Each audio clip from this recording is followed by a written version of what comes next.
예를 들면은 뭐 다이빙이라든가 이런 걸 할 때 관절을 굽혀서 빠르게 각속도를 증가시키는 거, 이런 것들이 중요하다. 이렇게 가시면 좋을 것 같습니다. 자, 어렵죠? 자, 가장 중요한 거. 회전체의 각속도가 일정하다면 그 물체의 선속도는 회전 반경의 길이에 비례를 한다는 거.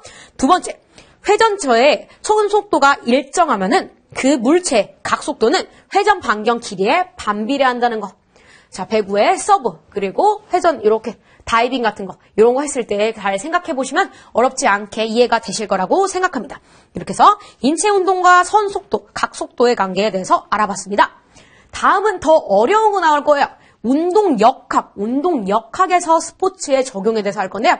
여기는 굉장히 내용이 많아요. 그렇기 때문에 먼저 잘 이해하시고 문제를 푸시면 좋을 것 같습니다. 자, 5갑니다. 자, 운동역학에서의 스포츠 적용에 대해서 배워보도록 하겠습니다. 선운동의 운동역학적 분석 한번 배워볼게요. 자, 선운동 여러분 배웠죠? 병진운동이라도 하죠. 병진운동. 자, 병진운동의 운동역학적 분석. 자, 뉴턴이 운동 법칙을 얘기했어요. 3가지 법칙을 얘기했는데 어떤 법칙일까요? 첫 번째, 1법칙. 관성의 법칙입니다. 관성의 법칙.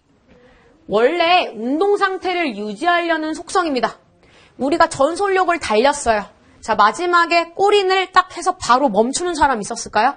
절대 없습니다. 우리 몸은 계속 일정한 운동 상태를 유지하려고 하는 그런 속성이 있어요. 그것이 바로 관성의 법칙입니다. 100m 결승 통과 후에 질주 계속 뛰게 되죠. 이런 것도 관성의 법칙이라고 볼 수가 있고요. 우리가 이렇게 서 있어요. 버스가 갑자기 출발해요. 그럼 몸이 뒤로 움직이게 되죠. 원래 운동 상태를 유지하려는 것이 바로 관성의 법칙이라고 합니다.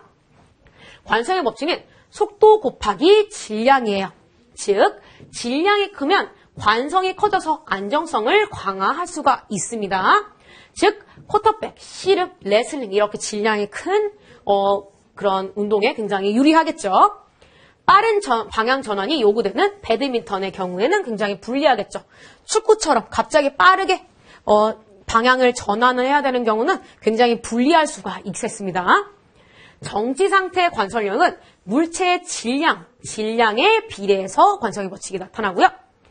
운동 중 관성력은 그 물체의 운동량, 정지 상태에서는 물체의 질량에 비례하고 운동 중에서는 그 물체의 운동량에 비례한다. 이렇게 보시면 알 것 같습니다. 자, 이렇게 해서 관성의 법칙에 대해서 한번 배워봤고요. 두 번째는 가속도의 법칙입니다. 자, 가속도의 법칙 많이 들어보셨죠? 제2법칙, 가속도의 법칙. 움직이는 물체와 같은 방향이 힘이 작용하면 그만큼 가속도가 생긴다는 것. 가속도의 법칙이고요. 야구의 투구 동작을 예를 들어서 한번 설명을 해볼게요.